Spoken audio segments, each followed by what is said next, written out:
Question दे रखा है dipole is placed in an electric field as shown in which direction will be it move. इस case में यहाँ पे एक डाइपोल रखा हुआ है, ये बताना है कि किस डायरेक्शन में मूव करेगा और पोटेंशियल एनर्जी पे क्या इफेक्ट पड़ेगा।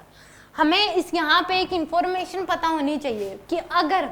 यहाँ पे इलेक्ट्रिक फील्ड जो है वो क्या है, स्ट्रॉन्ग है, यहाँ पे दूर जाने पे गैप बढ़ रहा है, यानी कि यहाँ पे गैप बढ़ रहा है तो इलेक्ट्रिक फील्ड क्या हो रही है, कम हो रही है। अगर जहाँ पे इलेक्ट्रिक फील्ड लाइंस ज्यादा, वहां पे इलेक्ट्रिक इंटेंसिटी ज्यादा, मतलब इलेक्ट्रिक फील्ड ज्यादा, और जहाँ पे इलेक्ट्रिक फील्ड लाइंस कम तो इंटेंसिटी भी क्या हो जाएगी, कम। तो यहाँ पे अगर हम देखें, ये पॉइंट मान लो ए है, ये पॉइंट क्या है, बी है, तो यहाँ पे इलेक्ट्रिक फील्ड जो होगी वो क्या होगी, ज्यादा होगी यहाँ से, यानी कि magnitude of electric field at A greater than होगा इलेक्ट्रिक फील्ड एट बी,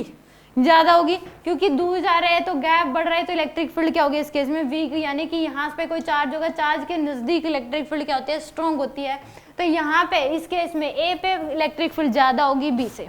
तो इस पे जो फोर्स लगेगा वो क्या लगेगा, इधर लगेगा, यानी कि इस पॉजिटिव चार्ज पे जो फोर्स लगेगा वो क्या लगेगा, इधर लगेगा, क्यू ई का। तो यानी कि इस केस में यानी कि क्यू इंटू में ई ए के बराबर, और इस पे फोर्स लगेगा इधर, ये क्या लगेगा, इस डायरेक्शन में लगेगा,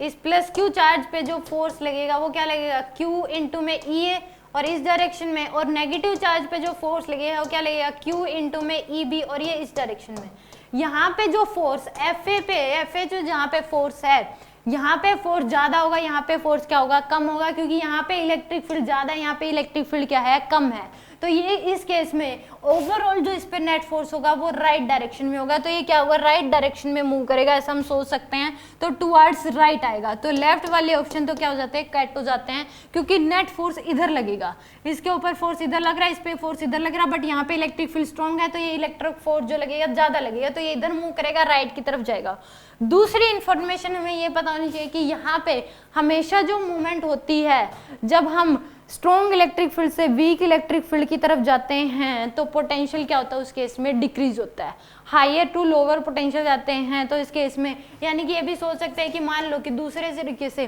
तो पोटेंशियल क्या होगा, डिक्रीज। हाँ, ये यहाँ पे क्या है, इलेक्ट्रिक फील्ड ज्यादा है, यहाँ दूर जाने पे इलेक्ट्रिक फील्ड क्या हो रहा है, कम हो रहा है, तो यानी कि पोटेंशियल क्या हो रहा होगा, वहां पे कम हो रहा होगा। तो यानी कि इसमें सी ऑप्शन क्या होगा, करेक्ट होगा। दूसरा हम सोच सकते हैं इस चार्ज की वजह से इलेक्ट्रिक फील्ड ऐसे होती है, यहाँ पे अगर इलेक्ट्रिक पोटेंशियल देखोगे, एक पॉइंट ये है और एक यहाँ देखोगे तो यहाँ क्या होगा, कम होगा, यानी कि पोटेंशियल एनर्जी क्या होगी, दूर जाने पे कम होती है। फॉर्मूला होता है के क्यू स्क्वायर बाय आर, तो आर अगर बढ़ेगा तो पोटेंशियल क्या होगा, उस केस में पोटेंशियल एनर्जी क्या होगी, कम होगी। और एक रूल भी होता है हमेशा, हायर टू क्या जाती है, लोअर पोटेंशियल कोई भी चीज मूव करना चाहती है तो यहाँ पे क्या जाएगा, राइट डायरेक्शन में जाएगा और पोटेंशियल एनर्जी क्या होगी, डिक्रीज होगी।